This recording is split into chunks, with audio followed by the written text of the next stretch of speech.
महाशिवरात्रि के दिन आपको क्या खाना चाहिए और क्या नहीं खाना चाहिए। शिवलिंग पर ऐसी कौन सी चीज चढ़ती है जिससे कि आपको बहुत ज्यादा लाभ प्राप्त होगा, धन की प्राप्ति होगी। हम अनजाने में पता नहीं होने के कारण ऐसी गलती कर बैठते हैं जिसका हमें बहुत नुकसान भुगतना पड़ता है। इसलिए आप इस शिवरात्रि के पर्व पर ऐसी गलती बिल्कुल न करें जिससे कि आप पाप के भागी बन जाएं। मैं आपको इस वीडियो में आगे सब बताऊंगा, पूरी जानकारी दूंगा, इसलिए आप वीडियो को पूरा देखिए, बीच में छोड़कर बिल्कुल भी मत जाइए। शिवरात्रि कब है, पूजा का शुभ समय क्या है, यह सब मैं आपको बताऊंगा। आप अगर मेरे द्वारा बताए गए उपाय को महाशिवरात्रि के दिन कर लेते हैं तो यह मानकर चलिए कि आपकी जिंदगी पूरी तरह से बदल जाएगी। यह सब आपकी कल्पना से भी बढ़कर होगा। बस आपको महाशिवरात्रि के व्रत में कुछ सावधानियां रखनी है। पूजा सही समय पर करना है, सही चीज शिवलिंग पर आपको चढ़ाने हैं। फिर देखिए कि आपको कितना फायदा होता है। आगे जानकारी देने से पहले आपसे विनती है कि आप हमारे इस तीज त्योहार और धर्म चैनल को सब्सक्राइब कर दीजिए, वीडियो को लाइक कर दीजिए, वीडियो को ज्यादा से ज्यादा शेयर कीजिए, जिससे कि यह वीडियो हमारे देश के प्रत्येक नागरिक के पास पहुंच सके और ज्यादा से ज्यादा लोग इसका फायदा उठा सके, क्योंकि ऐसा मौका आपके पूरे 1 साल बाद मिलेगा। इसलिए आप अपने सभी मिलने वालों को यह वीडियो जरूर शेयर कीजिए और कमेंट बॉक्स में सच्चे मन से ओम नमः शिवाय जरूर लिखें। जो भी महाशिवरात्रि का व्रत रखते हैं उन्हें एक बात का खास ध्यान रखना चाहिए कि वह ऐसी चीज न खाएं जिससे कि उनका व्रत खंडित हो जाए। इसलिए हमें यह ध्यान रखना है कि हम क्या खा रहे हैं और क्या नहीं। व्रत खंडित होने पर आपको व्रत का लाभ प्राप्त नहीं होगा। इसलिए पूरे नियमों का पालन करते हुए आप व्रत को पूरा कीजिए, क्योंकि महाशिवरात्रि साल भर में एक बार ही आती है। इसलिए आपको ऐसा मौका बार बार नहीं मिलेगा। और इस वर्ष तो यह बहुत ही लाभदायक है, क्योंकि यह महाकुंभ के संगम के समय आ रही है। इसलिए इसका पुण्य 1000 गुना बढ़ गया है। महाशिवरात्रि के दिन किए गए उपाय व कार्य से आपको लाभ ही लाभ प्राप्त होगा। महादेव की कृपा आप पर बनी रहेगी और नहीं आपको कभी दुख का सामना करना पड़ेगा। इस वीडियो में मैं आपको शिवलिंग पर एक ऐसी चढ़ने वाली चीज भी बताने जा रहा हूं जिसको चढ़ाने से आपकी कोई भी मनोकामना हो वह बहुत जल्दी पूरी हो जाएगी। आपको क्या चढ़ाना है, कब चढ़ता है, ये सब मैं आपको बताऊंगा। शिवरात्रि कब मनाई जाएगी, आपको इसके व्रत में क्या खाना है, क्या नहीं खाना है, पूजा का समय क्या है, ये सब हम इस वीडियो में जानेंगे। तो दोस्तों, जो भी महाशिवरात्रि का व्रत रखते हैं, इस वर्ष 26 फरवरी 2025 को आपको शिवरात्रि का व्रत रखना है। अगर आपने महादेव का व्रत रखा और उसे खंडित कर दिया तो आप उनके क्रोध का भागीदार भी बन सकते हैं, महादेव पर क्रोधित हो सकते हैं। इसलिए आप वीडियो को अच्छे से पूरा देखिए, क्योंकि आपकी एक छोटी सी गलती महादेव को नाराज कर सकती है और यह गलती आपकी जिंदगी बदल कर रख देगी। इसलिए आपको बहुत ज्यादा सावधानी रखनी है। यह बहुत ही बड़ा पर्व माना जाता है।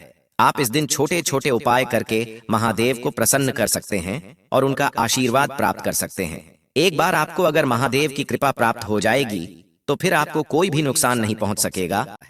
आगे हम विस्तार से जानते हैं कि शिवरात्रि के दिन आपको क्या खाना चाहिए और क्या नहीं।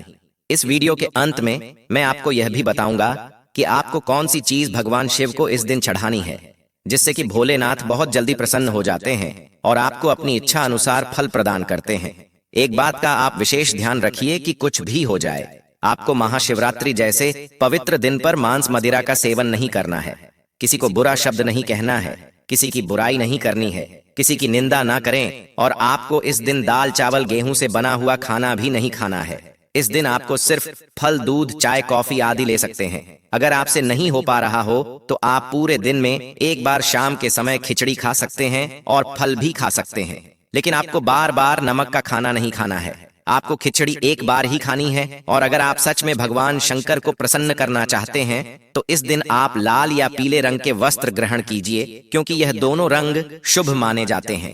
काले रंग के वस्त्र कभी भी भूल कर भी मत पहनना, इससे भगवान शंकर नाराज हो जाएंगे। पति पत्नी भी एक बात का ध्यान रखिए कि महाशिवरात्रि के दिन आपको शारीरिक संबंध बोलकर भी नहीं बनाना है, क्योंकि इससे भगवान शिव क्रोधित हो जाएंगे और आपको उनके क्रोध का सामना करना पड़ेगा। हम सभी भगवान शिव को प्रसन्न करने के लिए इस दिन उनके लिए उपवास रखते हैं और हमें उपवास रखने से मन को शांति मिलती है। बस आपको कुछ नियमों का पालन करते हुए यह व्रत पूरा करना है, फिर आपकी मनोकामना पूरी करने से कोई नहीं रोक सकता है। इस दिन जितना ज्यादा हो सके आप दान पुण्य का कार्य कीजिए। पूरा दिन अपना दान पुण्य के कार्यों में ही बिताएं। अगर आप सच में भगवान शंकर को प्रसन्न करना चाहते हैं तो इन छोटी छोटी बातों का आपको ध्यान रखना है। इस दिन किसी की ना तो बुराई करें और ना ही निंदा करें। और एक बात का विशेष ध्यान रखें कि आप बिल्कुल भी पाप मत करिए। अब हम बात करते हैं कि वह शिवलिंग पर आपको कौन सी चीज नहीं चढ़ने हैं। अगर आप वह चढ़ा देते हैं तो आपको पूरी जिंदगी परेशानियों का सामना करना पड़ेगा। अगर आप वह चीज चढ़ा देते हैं तो आपके व्रत का कोई फायदा नहीं होगा। भगवान शंकर आपसे बहुत ज्यादा नाराज हो जाएंगे। इसलिए बिल्कुल आप यह बात उसे दिन याद रखिए कि आपको शिवलिंग पर नहीं चढ़ता है। वह चीज है तुलसी। ध्यान रखिए कि भगवान शिव को आप जब भी भोग लगाएं तुलसी उसमें ना रखें, क्योंकि पौराणिक कथाओं के मुताबिक तुलसी माता लक्ष्मी जी का स्वरूप है और माता लक्ष्मी जी भगवान विष्णु की पत्नी है। इसलिए भगवान विष्णु की पूजा में ही तुलसी का प्रयोग किया जाता है। शिवलिंग पर तुलसी का प्रयोग करना बिल्कुल मना है। अगर आप उसका प्रयोग करते हैं तो आप आपके भागी होंगे। भगवान शंकर के क्रोध का आपको सामना करना पड़ेगा, इसलिए ऐसा आप भूलकर भी मत करना। अब दूसरी चीज जो कि आपको भगवान शंकर की पूजा में बिल्कुल भी काम नहीं लेना है, मतलब कि उनको नहीं चढ़ता है, वह चीज है सिंदूर। सिंदूर एक प्रकार से नारी के श्रृंगार का समान है, जो सभी देवियों को तो चढ़ाया जाता है, परंतु भगवान शिव बैरागी है, वह महाकाल है, इसलिए उन्हें सिंदूर चढ़ाने की भूल कभी भी मत करना। अब हम आगे बात करते हैं कि आपको इस पवित्र दिन पर कौन से रंग के वस्त्र पहनना चाहिए। हो सके तो आप भगवा रंग पहनी है, क्योंकि भगवा रंग मन भगवान शिव को बहुत पसंद होता है और वह इसे जल्दी भी प्रसन्न होंगे। बस आपको इस दिन काले रंग के वस्त्र नहीं पहनना है। अगर आपके पास भगवा रंग के कपड़े नहीं हैं तो कोई बात नहीं, आप लाल हर कोई से भी रंग के कपड़े पहन लीजिए, पर काले रंग के आपको कपड़े नहीं पहने हैं, क्योंकि काला रंग शुभ माना जाता है। इसलिए इस पावन पर्व पर आपको काले रंग के कपड़े पहनने से बचना चाहिए। हमें मंदिर में कभी भी काले रंग के कपड़े पहनकर नहीं जाना चाहिए। अब हम आगे बात करते हैं। हल्दी की सभी देवी देवताओं की पूजा में हल्दी काम में ली जाती है, लेकिन हमारे प्राचीन आर्ष मुनियों का कहना है कि भगवान शिव को हल्दी नहीं चढ़ानी चाहिए। हमारी पौराणिक कथाओं के अनुसार केतकी के फूल भी हमें भगवान शिव को नहीं चढ़ाने चाहिए। एक बार केतकी के फूल ने ब्रह्मा जी के झूठ में साथ दे दिया था। इस बात पर भगवान शिव ने क्रोध में आकर केतकी के फूल को श्राप दे दिया था। इसलिए केतकी के फूल भगवान शिव को कभी भी नहीं चढ़ाया जाना चाहिए। अब हम बात करते हैं नारियल पानी की। प्राचीन मान्यताओं के अनुसार शिवलिंग पर नारियल पानी नहीं चढ़ाना चाहिए, क्योंकि यह शुभ नहीं माना जाता है। आगे मैं आपको और भी वस्तुएं बताने जा रहा हूं जो कि आपको भगवान शिव को बिल्कुल भी नहीं चढ़ाना चाहिए। लेकिन उससे पहले आपसे एक बार फिर से विनती है कि आप हमारे इस तीज त्योहार और धर्म चैनल को सब्सक्राइब कर दीजिए, वीडियो को लाइक कर दीजिए, साथ ही पास वाले बेल आइकन पर भी क्लिक कर दीजिए। आगे हम बात करते हैं कि वह कौन सी चीज है जो आपको भोलेनाथ पर नहीं चढ़ने हैं। शंख से जल को भगवान शंकर पर नहीं चढ़ाना चाहिए, क्योंकि शंख चूर्ण नाम के असुर का भगवान शिव ने वध कर दिया था। शंकर को इस असुर का प्रतीक माना जाता है और शंकर चरण भगवान विष्णु का भक्त था, इसलिए भगवान विष्णु की पूजा में शंख काम में लिया जाता है। भगवान शिव की पूजा में इसका प्रयोग करना वर्जित है। अगली जो चीज है वह भगवान विष्णु के मेल से उत्पन्न हुई थी, इसलिए वह भोलेनाथ को नहीं चढ़ाई जाती है, और वह चीज है तिल। तो आप ध्यान रखिए कि भगवान शिव को तिल कभी ना चढ़ाएं।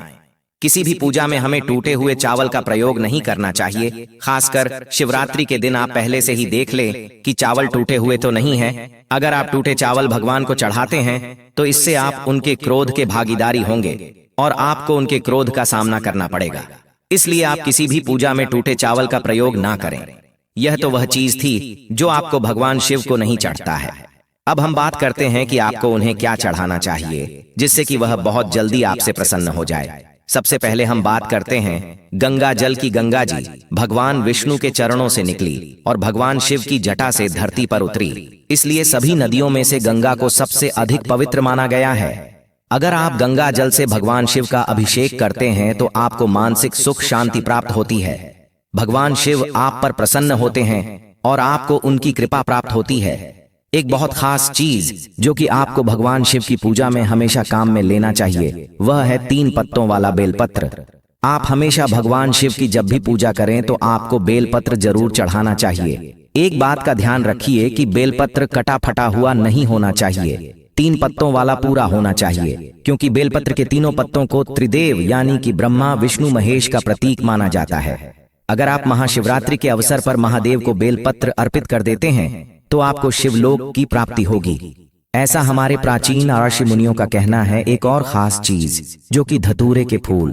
धतूरे का फल तो भगवान भोलेनाथ को प्रिय होता ही है, लेकिन धतूरे का फूल भी अगर आप भगवान शिव को चढ़ाते हैं तो इससे भी वह बहुत जल्दी हमसे प्रसन्न हो जाते हैं, क्योंकि धतूरे का फूल भगवान शिव को बहुत प्रिय होता है। अगर आपके घर में सुख शांति नहीं रहती है, कलह बना रहता है, आप आर्थिक तंगी के कारण परेशान रहते हैं, तो इसके लिए आप महाशिवरात्रि के दिन चांदी के नाग नागिन का जोड़ा भगवान शिव को समर्पित करें। अगर आप चांदी का नहीं बना सकते हैं तो आप मिट्टी का बनकर ही शिव जी को समर्पित कीजिए, इससे कि आपके घर में सुख शांति बनी रहेगी, ग्रह क्लेश हमेशा के लिए खत्म हो जाएंगे और आपकी गरीबी भी हमेशा के लिए दूर हो जाएगी। अगली चीज है धतूरा। भांग की तरह धतूरा भी एक जड़ी बूटी है और भोलेनाथ के सिर पर चढ़े विष के प्रभाव को दूर करने के लिए धतूरे का प्रयोग किया गया था। इसलिए भगवान शिव को धतूरा भी बहुत प्रिय होता है। शिवरात्रि के पावन अवसर पर अगर आप शिवलिंग पर धतूरा चढ़ा देते हैं तो इससे आपके शत्रुओं का नाश होगा। आपका शत्रु कुछ भी नहीं बिगाड़ पाएंगे। आपके जो भी धन संबंधी मामले हैं वह सुलझ जाएंगे। एक चीज जो कि भगवान शिव को बहुत ही प्रिय है वह है भांग। अगर आप भांग के पत्तों को पीसकर दूध या जल में मिलाकर उसे भगवान शिव का अभिषेक करते हैं तो उससे आपका जो भी रोग है वह मुक्त हो जाएंगे, दूर हो जाएंगे। आपको लोगों से मुक्ति मिल जाएगी, आपके सभी रोग जड़ से खत्म हो जाएंगे। हिंदू परंपरा में शिवरात्रि को बहुत ही महत्वपूर्ण बताया है। यह फागुन मास की कृष्ण पक्ष की चतुर्दशी को मनाया जाता है। अगर आप सच्चे मन से भगवान शिव को एक लोटा जल भी चढ़ा देते हैं तो वह प्रसन्न हो जाते हैं। इस प्रकार अगर आप छोटी छोटी गलतियां कर देते हैं तो भगवान भोलेनाथ जितना जल्दी प्रसन्न होते हैं उतना जल्दी आपसे क्रोधित भी हो सकते हैं। और कुछ चीज ऐसी होती है जिसका अगर आपने भगवान शिव की पूजा में उपयोग नहीं कर तो पूजा को अधूरा माना जाता है। वहीं कुछ चीज ऐसी होती है जो हम ज्ञान के अभाव में भगवान शिव को चढ़ा देते हैं तो वह हमसे नाराज हो सकते हैं। इसलिए आप भगवान शिव की पूजा करते समय छोटी छोटी बातों का विशेष ध्यान रखिए।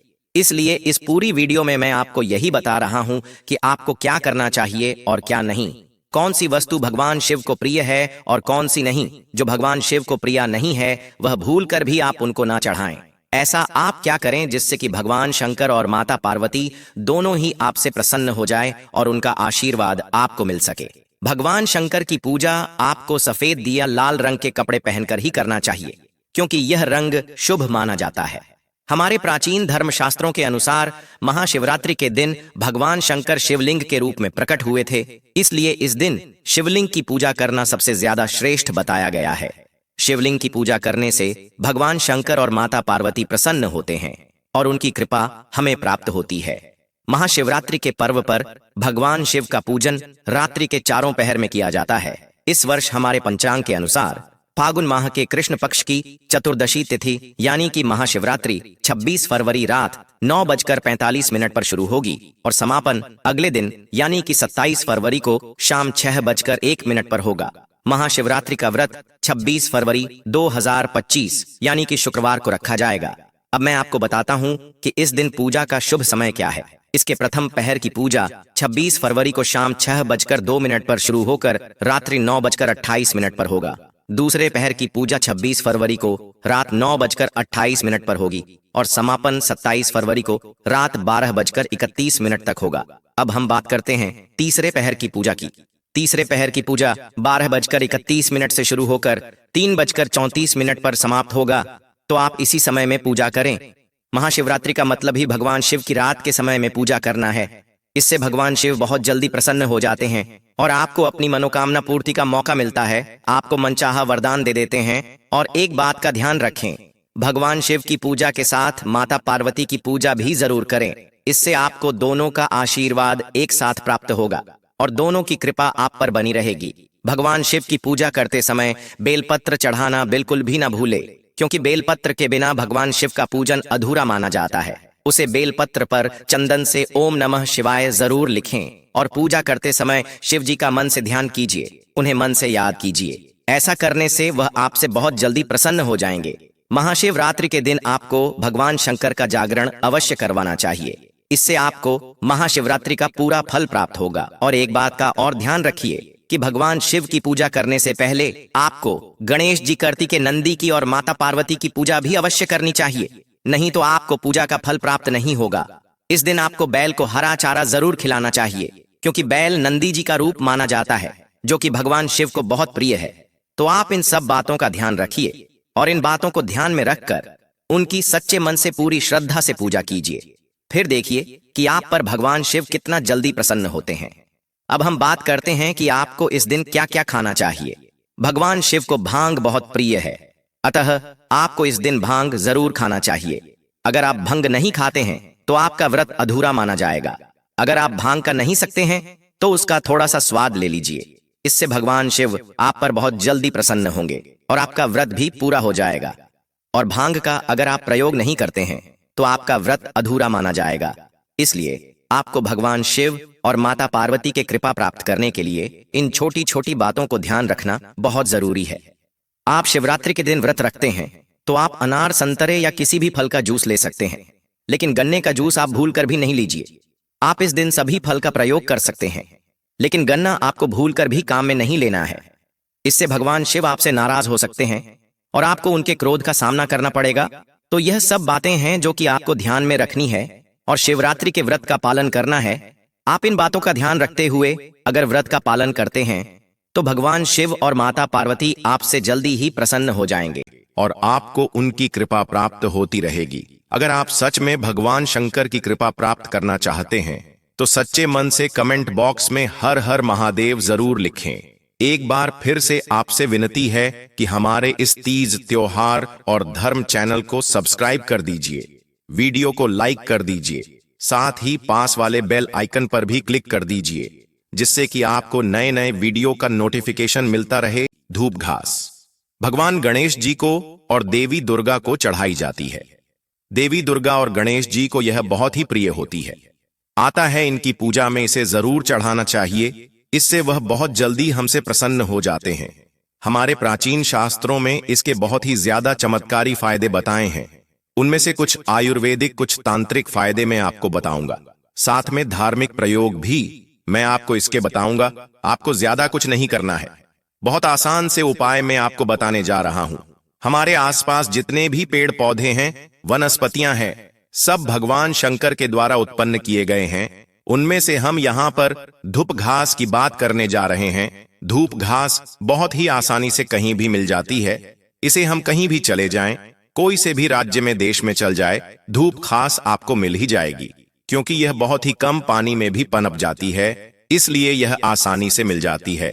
जिस जगह हम अगर थोड़ी सी भी धूप घास लगा देते हैं तो वह अपने आसपास के क्षेत्र में फैल जाती है।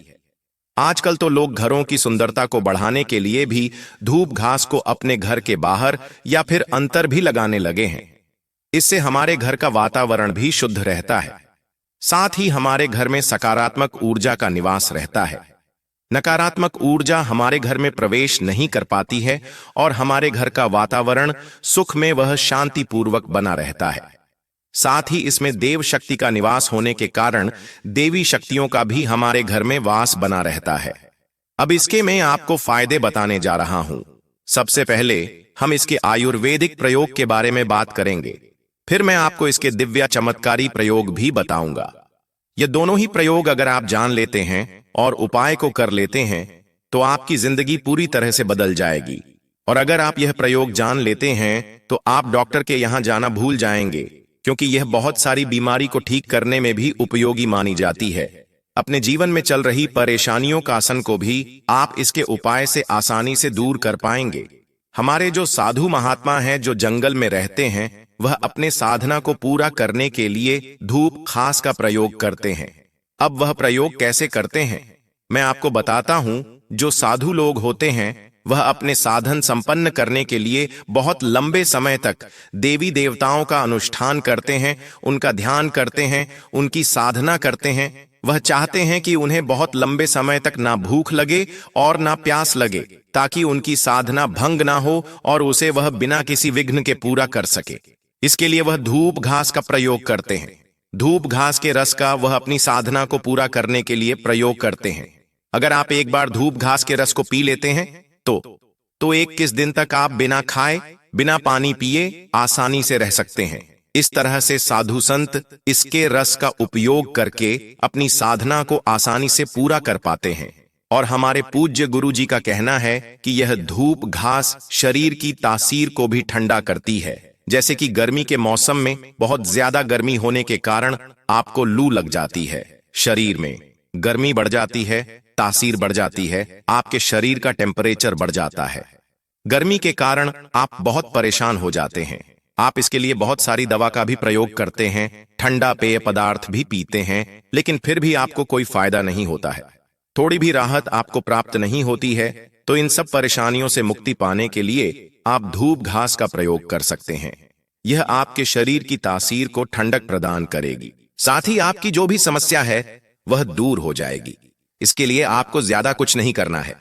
जब आपके शरीर की तासीर बढ़ जाए, आपको लू लग जाए, आपके शरीर में ज्यादा गर्मी बढ़ जाए, आपके शरीर का टेम्परेचर बहुत ज्यादा हाई हो जाए, तब आपको धूप घास का 1 कप रस लेना है और उसमें 7 दाने मिश्री के डालकर उसको पी लेना है। इससे आपको गर्मी से राहत मिलेगी, आपके शरीर को ठंडक प्रदान होगी। आपके शरीर का कितना भी ज्यादा टेम्परेचर हो, बहुत थोड़ी ही देर में काम हो जाएगा। आपको हल्का हल्का महसूस होने लगेगा, आपको ठंडक महसूस होगी। इसलिए आप डॉक्टर की दवाइयां से अच्छा है एक बार यह उपाय जरूर करके देखिए। आपको गर्मी से 1000% राहत मिलेगी। अगर आपको बवासीर की समस्या है तो भी आप इसका उपयोग कर सकते हैं। आपको 1 कप रस लगातार 2 सप्ताह तक पीना है, फिर आपको अब बवासीर की समस्या कम होती नजर आएगी। और अगर आपको यह समस्या ज्यादा ही लंबे समय से है तो आप इसे 2 सप्ताह की जगह है 4 सप्ताह तक लगातार पिएं। आपकी बवासीर की समस्या जड़ से खत्म हो जाएगी। अगर आपका खून में कोई खराबी है तो भी इसका रस पीने से खून साफ हो जाएगा। आपकी खून से संबंधित समस्या भी खत्म हो जाएगी। और आपके घर में अगर छोटे बच्चे हैं, उनका मन पढ़ाई में नहीं लगता है, वह जो भी पढ़ते हैं भूल जाते हैं। अगर आप चाहते हैं कि आपके बच्चे का दिमाग कंप्यूटर से भी ज्यादा तेज चले तो आप इसका आधा कप रस लीजिए और बच्चों को केवल 7 दिन तक पिलाएं। लेकिन ध्यान रहे, लगातार 7 दिन तक आपको पिलाना है। आप देखेंगे कि आपके बच्चे का दिमाग कंप्यूटर से भी ज्यादा तेज चलने लगा है। उनकी बुद्धि भी गणेश जी की तरह है, बलशाली हो गई है। यह आपके मन को भी शांत रखता है। जैसे कि अगर आपका गर्मी के कारण चिड़चिड़ा स्वभाव हो जाता है तो यह आपके मन को शांत रखता है। अब हम बात करते हैं आयुर्वेदिक उपाय की। आगे उपाय बताने से पहले आपसे एक बार फिर से विनती है कि आप अगर हमारे इस तीज त्योहार और धर्म चैनल पर नए हैं तो चैनल को सब्सक्राइब कर दीजिए, वीडियो को लाइक कर दीजिए, साथ ही पास वाले बेल आइकन पर भी क्लिक कर दीजिए और वीडियो को ज्यादा से ज्यादा शेयर कीजिए ताकि बाकी सब लोग भी इस धूप घास को जो कचरा समझने की भूल करते हैं वह न करें और उसका सही उपयोग कर सके। अब आगे हम बात करते हैं। अगर आपको बीपी या फिर सांस की बीमारी है तो भी यह बहुत ही उपयोगी है। आपको इसके लिए 1 कप रस को प्रतिदिन 1 महीने तक लगातार पीना है। इससे कैसी भी बीपी या सांस की बीमारी हो वह जड़ से खत्म हो जाएगी। यह मानकर चलिए कि यह बीपी और सांस की बीमारी की रामबाण दवा है। अब हम इसके तांत्रिक प्रयोग की बात करते हैं। मैं आपको इसका एक ऐसा गुप्त उपाय बताने जा रहा हूं जो आपको धनवान बनने के साथ ही सुख व समृद्ध बनाएगा। आपका भाग्य चमकने लगेगा। बस आप वीडियो को पूरा देखिए, क्योंकि अधूरा ज्ञान कभी भी काम नहीं आता है। इसलिए आप जो भी जानकारी लेते हैं वह पूरी लीजिए। मैं जो बताने जा रहा हूं उससे आपके जीवन की सारी समस्याएं खत्म हो जाएंगी। आपको कोई भी परेशानी हो वह जड़ से खत्म हो जाएगी और आपका जीवन सुखपूर्वक बीतने लगेगा। इसलिए आप ध्यान से सुनिए जो मैं आपको बताने जा रहा हूं। आपको इसकी जड़ लेनी है, उसे पीसकर रोजाना उसका तिलक लगाना है।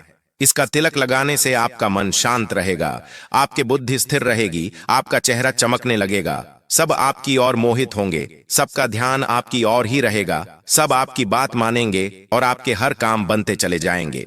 अब एक बहुत ही गुप्त बात मैं आपको बताने जा रहा हूं। अगर आप इसे माता दुर्गा और गणेश जी को चढ़कर अपनी तिजोरी में या अपनी जेब में रख लेते हैं तो आप बहुत जल्दी ही धनवान बन जाएंगे। आपकी तिजोरी कभी भी खाली नहीं होगी। आप पर गणेश जी व दुर्गा माता का आशीर्वाद हमेशा बना रहेगा, क्योंकि यह कोई साधारण घास नहीं है। इसे स्वयं माता दुर्गा का रूप कहा गया है। इसकी जद में गंगा माता निवास करती है, इसलिए यह बहुत ही पवित्र मानी गई है। यह जिस भी स्थान पर होती है उसे स्थान को बहुत पवित्र स्थान माना गया है। यह जहां भी होती है उसे जगह को सुंदर तो बनती ही है, साथ ही मन का वातावरण भी शुद्ध होता है। वहां सकारात्मक ऊर्जा बनी रहती है तथा वहां पर सभी देवी देवताओं का निवास होता है। यह जिस भी स्थान पर होती है उसे स्थान को पवित्र कर देती है। जहां भी यह घास होती है वहां भगवान गणेश का निवास जरूर होता है। इसलिए अपने घर के आसपास इसे जरूर लगाए, हो सके तो अपने घर में भी इसे लगे। और इसे अगर आप गणेश जी को चढ़ाकर जेब में रख लेते हैं या अपने पर्स में रख लेते हैं तो यह आपके बिना वजह होने वाले खर्च को रोकते हैं। इसे आप रवि पुष्य नक्षत्र में इसकी जड़ को पीसकर पी लेते हैं तो शरीर में जितने भी आपकी दिव्य शक्तियां हैं सब जागृत कर देती है। अगर आपको संतान प्राप्त नहीं हो रही है तो भी इसका बहुत ही चमत्कारी प्रयोग सामने आया है। आपको इसका आधा कप रस मिश्री के साथ मिलाकर पीना है और आपकी पत्नी को इसकी जड़ को कमर पर बांध लेना है। अगर वह कमर पर इसकी जड़ को बंध लेती है तो 1 महीने में ही उसके गर्भ ठहर जाएगा और वह गर्भवती हो जाएगी। यह बहुत ही चमत्कारी घास है। इसे आप आम घास न समझे। अगर आप इसको सप्ताह में 2 बार पी लेते हैं तो यह शरीर की कई बीमारियों से हमें बचाता है। 100 साल तक भी आपका बुढ़ापा नहीं आने देगा। इस अमृत के समान बताया है। इससे बढ़कर आयुर्वेद में कोई दवा नहीं बताई गई है। इस अमृत इसलिए बोला जाता है क्योंकि यह हमारे शरीर की बहुत सारी बीमारियों का रामबाण इलाज कर देती है। प्राचीन समय के लोगों को देखा होगा कि वह बहुत ज्यादा उम्र तक या फिर 100 वर्ष तक जीते थे। 100 वर्ष तक उनको उम्र का पता ही नहीं चलता था। यह धूप घास का रस शरीर को यंग बनाए रखने का काम करता है। बुढ़ापा जल्दी नहीं आता है। इसलिए यह कोई साधारण घास नहीं है, चमत्कारी शक्तियों से भरी हुई है। स्वयं भगवान शिव ने कहा था कि जो भी सच्चे मन से धूप घास की साथ गिठान लगाकर बनी हुई माल अगर गणेश जी को अर्पित करता है या उनके गले में पहना देता है तो उसकी सभी समस्याएं दूर हो जाती हैं, उसकी सारी मनोकामनाएं पूरी हो जाती हैं, उसका भाग्य पूरी तरह से बदल जाता है, वह बहुत ज्यादा धनवान बन जाता है। उसे पर भगवान गणेश की कृपा हमेशा बनी रहती है। इसलिए यह महंगे हीरे जवाहरात सोना चांदी से भी बढ़कर धूप घास को कहा गया है। इसलिए आप सबसे विनती है कि आप इसे कचरा न समझे।